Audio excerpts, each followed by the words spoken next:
Hi, I'm Leanne Court from Zurich Financial Services. Dr. Allan Manning has worked as a chartered loss adjuster for 25 years.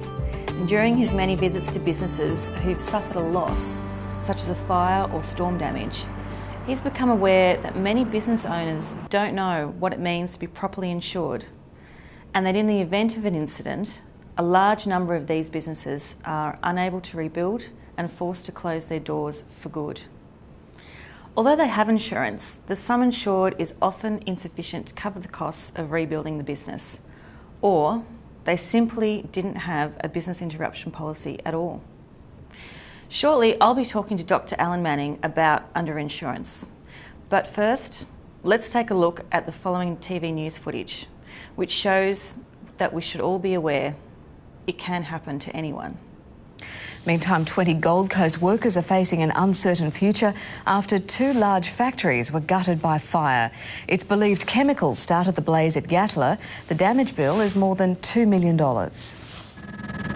Plumes of thick black smoke billowed into the sky as two family businesses were destroyed. 40 firefighters rushed to the souvenir factory and stationery supplier. The fire so intense they were forced to battle it through doorways and holes they cut in the walls. Unfortunately, the fire spread through the building quite rapidly, and we had the whole building involved when firefighters started active firefighting. 10 people were working inside when the blaze broke out. After running to safety, they watched heartbroken. I've seen it a lot on TV, and I never thought it'll happen to me.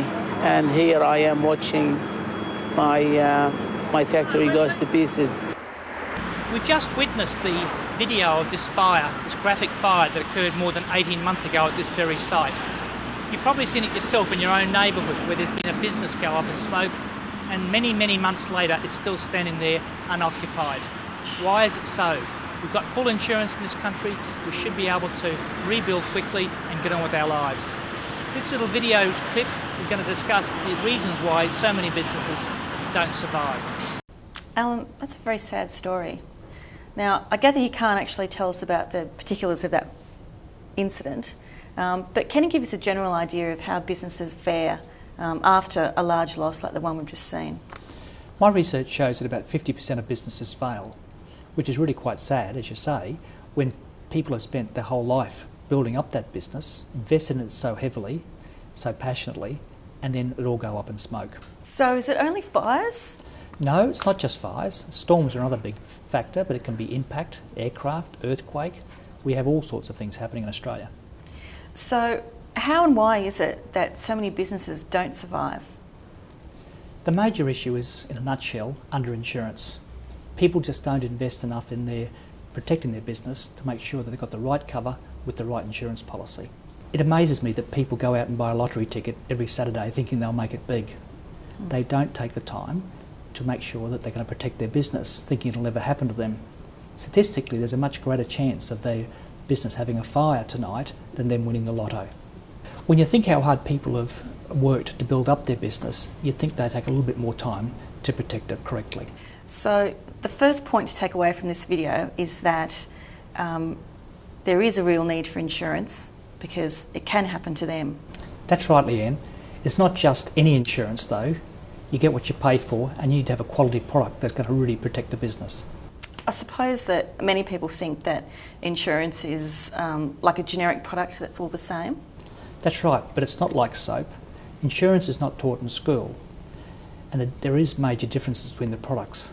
Besides understanding the need for quality insurance, is there anything else? The next thing is to have an adequate sum insured. So many businesses in Australia, business owners, think that all they need to do is pick a sum insured and they'll be able to claim the full amount up to that sum insured. That's not the way the policy works. Most policies in Australia, when you insure buildings, machinery and plant, stock, business interruption or any other contents in the business, then when there's a claim, you've got to be insured fully, otherwise there'll be some test for co-insurance and a penalty applied if you're not fully insured. And that'll happen for any claim that's over 5 or 10% of the declared value. Right, so even for a partial loss, the business may be asked to meet part of the loss themselves? That's right, Leanne. Let's assume that a client owns a building worth $1 million and they insure it for half that, $500,000. That means that they're taking the risk for 50% themselves. The insurance industry is a bit generous, and they'll let the client be 20%, up to 20% underinsured under a business pack. So when it comes to a claim, and say the building was damaged in a storm, say for $300,000, the client would get the sum insured at over 80% of the value at risk times the loss. That's $500,000, the sum insured, over 80% of the value at risk of $1 million, times the loss of $300,000. That means the client gets 62.5% of $300,000, or $187,500. So the insurer would pay that amount, and the insured would be left with an uninsured loss of $112,500. The business owner's got to work out how they're going to fund that. What the client has to do is set the sum insured adequately for the full replacement value of the assets or the full gross profit of their business if it's insured under business interruption, so they don't get caught with that test. Mm-hmm. The trick is, though, that it's not just a one-off test. You've got to do it every single year because of the way prices increase. So is this cost escalation a big issue? It's a huge issue. I did some work with Zurich, and looking at their policies, only one policy in 4 gets reviewed in any 1 year.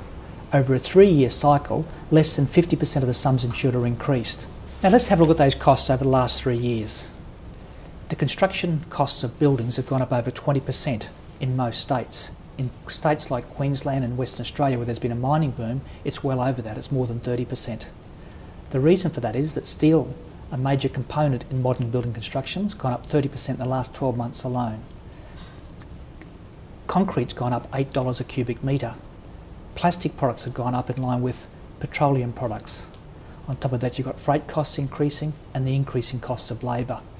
That's what has brought this huge increase in costs coming around, and if people haven't reviewed their insurance for 3 years, then they're going to be caught for sure with underinsurance. So this means that the premium does not always equal the total cost of risk to the business? You've hit on one of the biggest urban myths that there is out there. Insurance premiums are not the total cost of risk. Insurance premiums are the cost of risk transfer. When you're a business, there are many, many risks that you encounter. Some you insure, some you don't. Some you can insure, some you can't. As I say, premium is just the cost of risk transfer.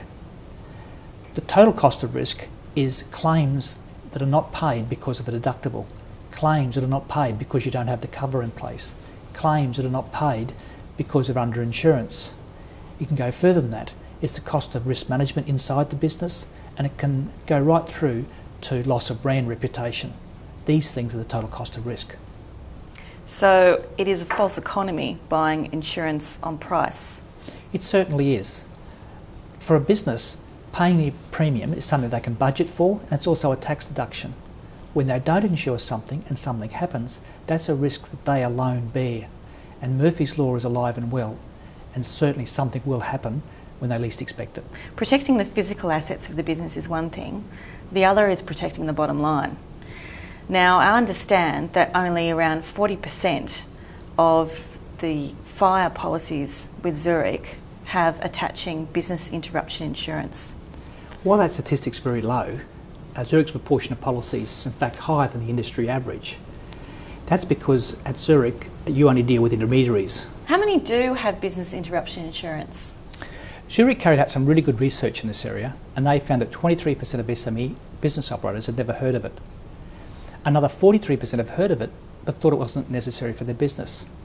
I really find that heartbreaking, as I know without it, the business has got very little chance of surviving a major loss. So can you explain how the policy works?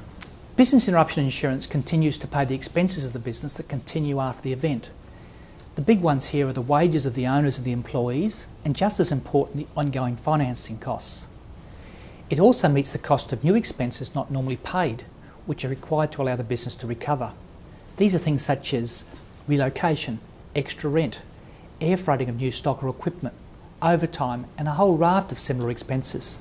Finally, it protects the net profit of the business.